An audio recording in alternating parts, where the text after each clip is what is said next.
Uno de los procesos fundamentales dentro del quehacer de un diseñador o de un patronista es el dibujo técnico. Cuando nosotros hablamos de dibujo técnico en nuestra área, nos referimos a todo aquel dibujo bidimensional de prendas de vestir. Básicamente, el dibujo bidimensional va de la mano con la parte creativa y con la parte productiva. Es decir, es la conexión que tiene el diseñador con el patronista versus todo el ADN de la marca. Para poder entender un poco más cómo funciona, voy a empezar a desglosar este lenguaje técnico. Y primero, quiero aclarar qué es un dibujo técnico. El dibujo técnico es un sistema a través del cual se representa gráficamente uno o más objetos. En este caso, el objeto con el que nosotros vamos a trabajar son prendas de vestir, con el fin de otorgar información útil para un posible y consecuente análisis y desarrollo que permitirá ejecutar la construcción de un objeto. Insisto, el objeto con el que vamos a trabajar es una prenda de vestir.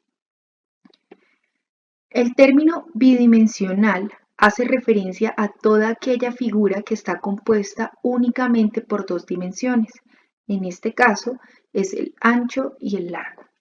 El cuadrado, el triángulo, el rectángulo, el círculo no tienen profundidad, quiere decir son formas completamente planas, que al momento de trazarlas no involucran ningún tipo de ejecución o ningún tipo de volumen en su diseño. Insisto, son piezas que se van a ver completamente planas. Esa es la forma en la que nosotros vamos a trazar o en la que nosotros vamos a empezar a dibujar o graficar las prendas de vestir.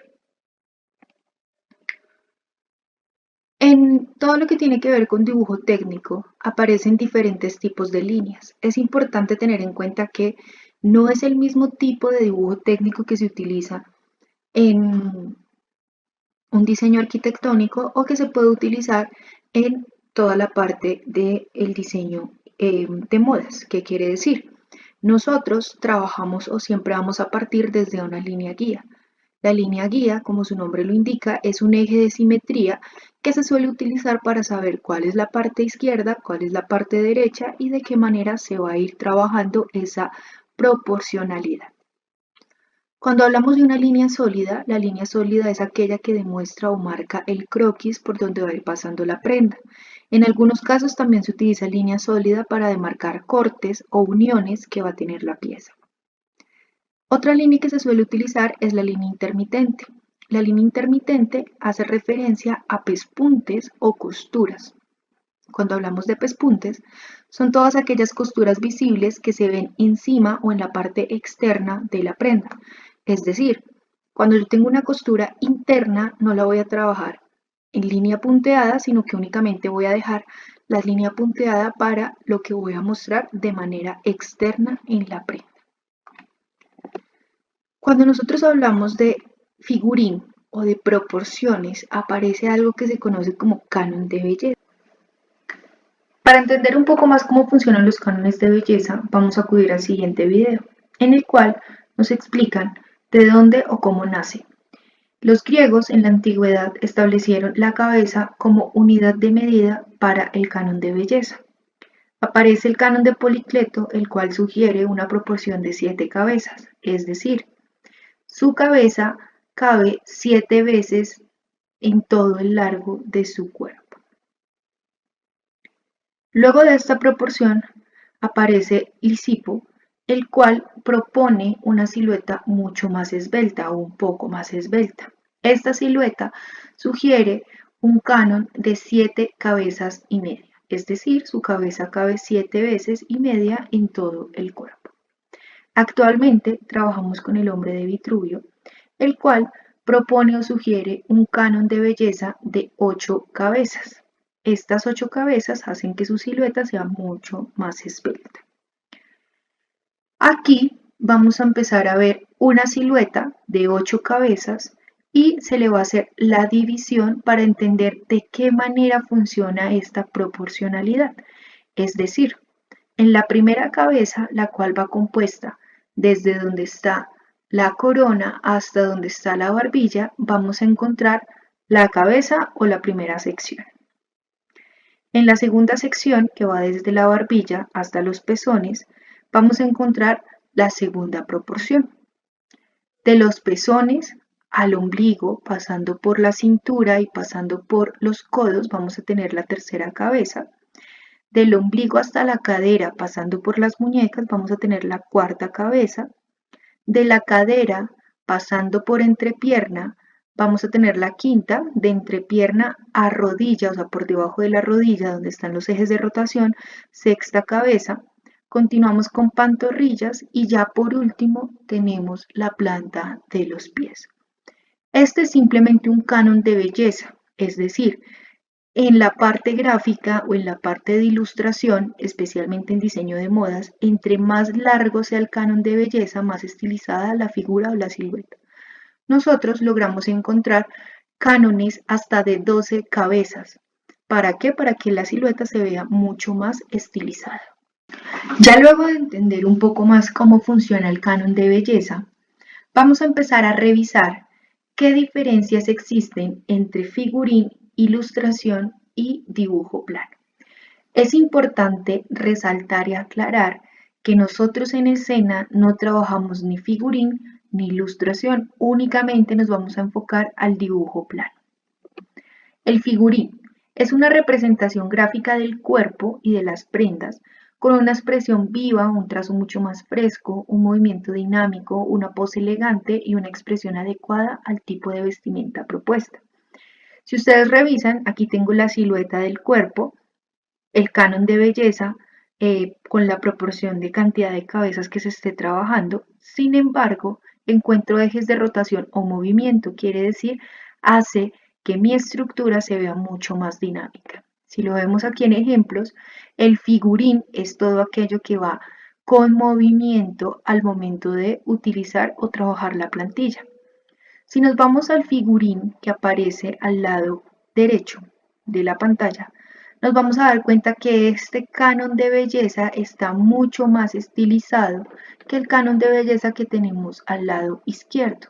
Es decir, fíjese el largo de las piernas, lo cual, si yo hago la proporción de la cabeza y la voy replicando, me voy a dar cuenta que esto es un canon de belleza de incluso hasta 13 cabezas, ¿vale?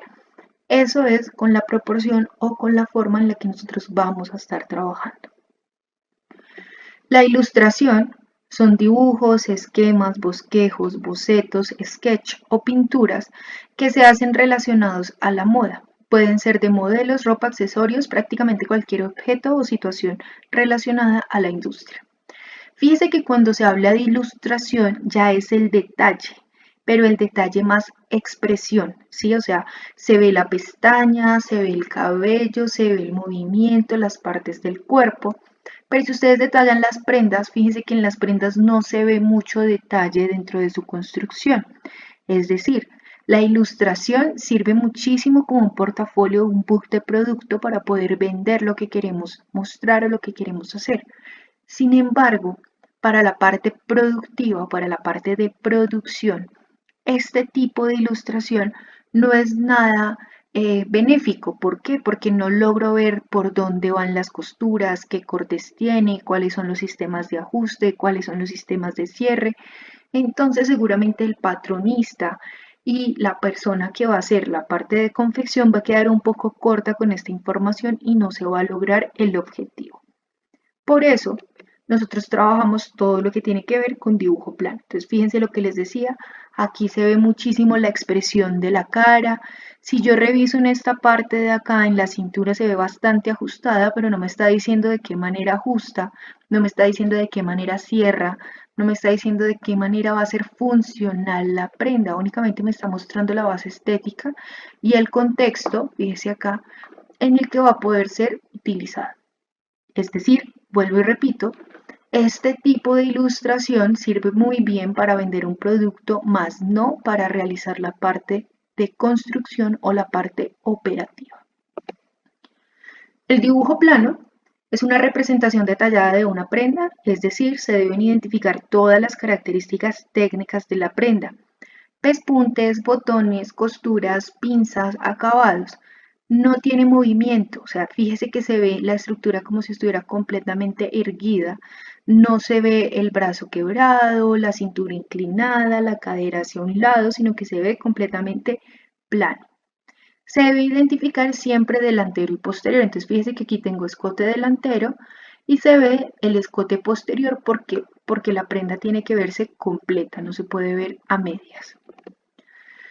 Esto es lo que se hace en el dibujo plano, se identifica por dónde va costura, cómo va a ser el sistema, cómo se va a ver la pieza, ¿sí? Es decir, por ejemplo, si aquí tengo una cremallera, fíjense que aquí se ven los dientes de la cremallera, me está diciendo cuántos carritos o cuál es el sistema para poder subir y bajar, y aparte de eso me está diciendo por dónde va a ir pegado, es decir, todo tiene un proceso. Yo no puedo dibujar una cremallera sin indicar cómo va a ir confeccionada, pues porque seguramente no va a quedar claro dentro del proceso y después cuando me entreguen la muestra, pues voy a empezar a tener conflictos dentro del dibujo plano versus lo que me están entregando. Es decir, la información técnica que consolida el dibujo plano debe ser lo suficientemente clara gráficamente para que me puedan entregar lo que yo quiero como prototipo, como producto en el área de producción.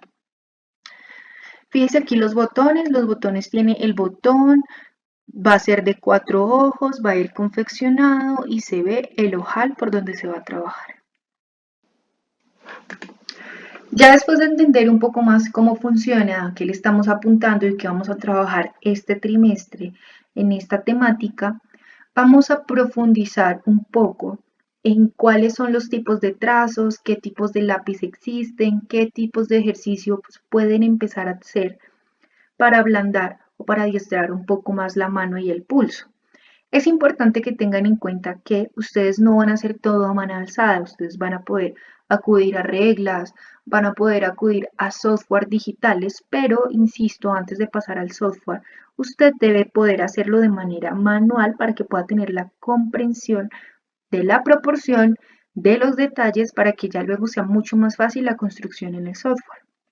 Resulta que cuando nosotros hablamos de lápices, existen diferentes tipos de minas. ¿Sí? Las minas no solamente las vamos a estar trabajando aquí, sino que también las vamos a estar trabajando en patronaje. Vienen con un sistema de clasificación europeo, entonces es muy común que cuando usted vaya a comprar un lápiz le digan 2H, HB, 2B, pero usted no tenga ni idea de cómo funciona. Todo lo que tenga que ver con H hace referencia a lápices duros. Todo lo que tenga que ver con P hace referencia, a lápices suaves. La mina, digamos que es base importante para que usted logre entender de qué manera va a hacer el trazo. ¿En qué sentido?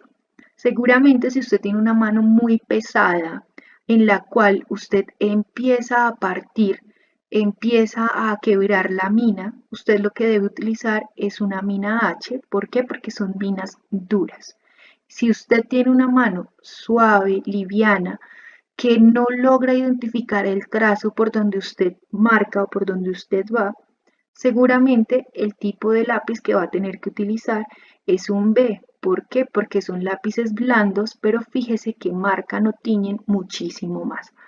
Es importante que vaya identificando qué tipo de mano tiene usted. Esto es completamente normal. Yo, en lo personal, tengo una mano lo suficientemente pesada para partir cualquier mina, incluso una 2 milímetros. Es decir, que en mi caso se sugiere trabajar siempre los H.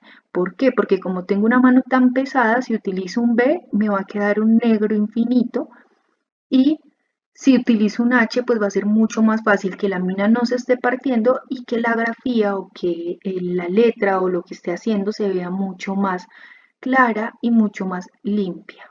Cuando comenzamos a dibujar, una de las cosas más importantes es practicar el pulso mediante el trazo. Esto es, que el lápiz vaya por donde queremos que vaya. En definitiva, tener control sobre nuestro trazo hará que mejoremos nuestras técnicas de dibujo. Podemos diferenciar a grandes rasgos dos formas de sujetar el lápiz: la posición de escritura y la posición de dibujo. La posición de escritura es la que utilizamos normalmente, ya que aprendemos a escribir incluso antes que aprender a dibujar. Se puede decir que apoyando la mano en el papel limitamos nuestro rango de acción en el dibujo a la hora de hacer trazos más largos, pero de toda la vida se controlan mejor los detalles. Posición de dibujo. Sujetamos el lápiz con el dedo pulgar y el índice apoyando la base del lápiz en la palma de la mano y separamos nuestra mano de la superficie en la que dibujamos. Esto facilita que desbloqueemos todas las articulaciones del brazo. Todo dibujante sabe que al dibujar podemos utilizar todo el brazo. Descubrir los movimientos naturales de tu propio brazo es esencial. Recordemos el rango de acción de cada articulación. Saber bloquear algunas de las articulaciones aprovechando el movimiento natural de otras nos ayudará a dibujar con más control de manera más sencilla. Ahora es cuestión de ponerlo en práctica con los ejercicios de dibujo. Podemos comenzar haciendo horizontales. Lo mejor es señalar dónde comenzamos y dónde terminamos para hacer un trazo del tirón, fluido y con decisión. Y practicaremos haciéndolo de izquierda a derecha y de derecha a izquierda. Para que este ejercicio te sea más sencillo, puedes probar a bloquear la muñeca y el codo y trabajar con el hombro, ya que es uno de los movimientos naturales de esa articulación. Así que si aprovechas el movimiento lateral de tu hombro, creo que te será más sencillo hacer este ejercicio. Al igual pasa haciendo verticales, y probaremos de arriba a abajo y de abajo a arriba. En este caso, también intentaremos trabajar con el hombro. No te preocupes si no te sale a la primera, porque esto es cuestión de práctica.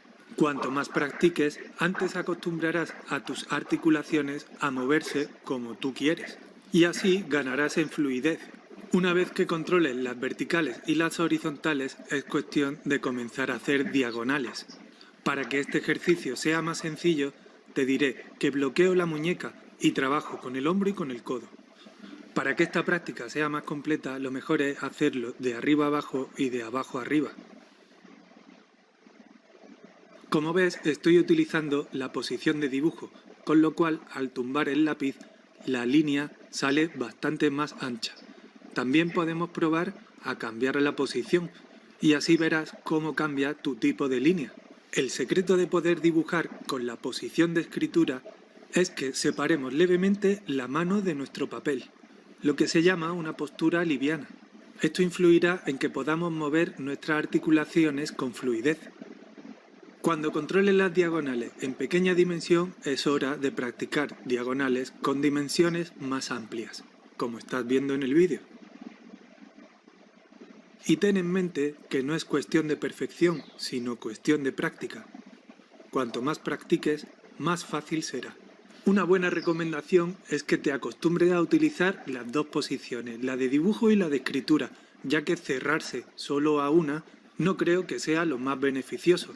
La peor forma que conozco de hacer círculos es la forma que estás viendo, dejando la mano apoyada y trabajando con los dedos. Básicamente es un error de dibujo de principiantes.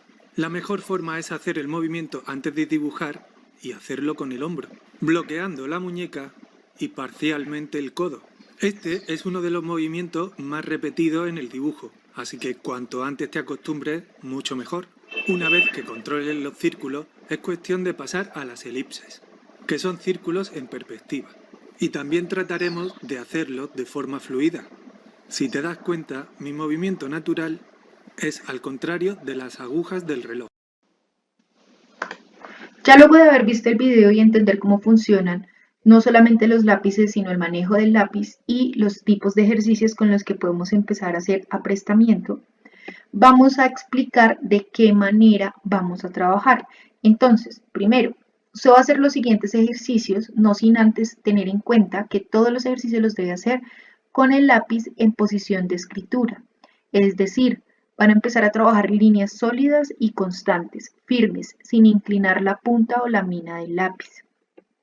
Van a empezar a trabajar ejercicios horizontales, ese va a ser el primer ejercicio que van a hacer. Van a ir alternando entre lado izquierdo y lado derecho, es decir, como lo indican las flechas.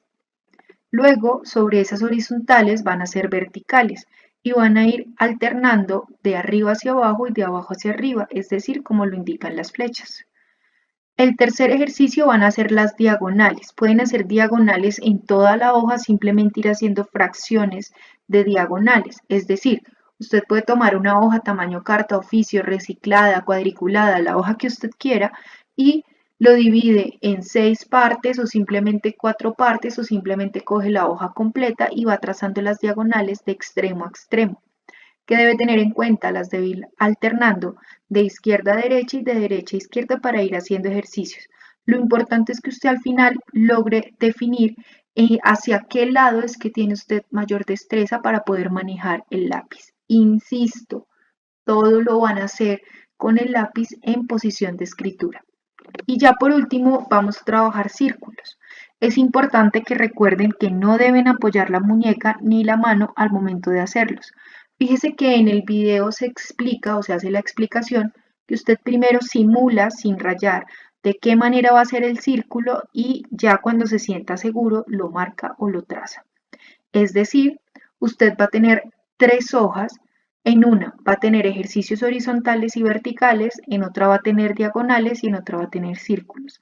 Profe, puede utilizar hoja por delante y por detrás, no hay problema. Usted lo puede trabajar de la manera que usted quiera. Lo importante es que haga simplemente el ejercicio para que logre tomar destreza o entender un poco cómo funciona. No lo va a lograr a la primera, es decir, yo sé que por temas de cuarentena lo más seguro es que usted no pueda salir a comprar lápices, así que usted va a tomar todos los lápices que encuentre en su casa y va a empezar a probar, revisando qué tipo de mina es para saber con qué grafito se identifica usted de acuerdo al peso de su mano.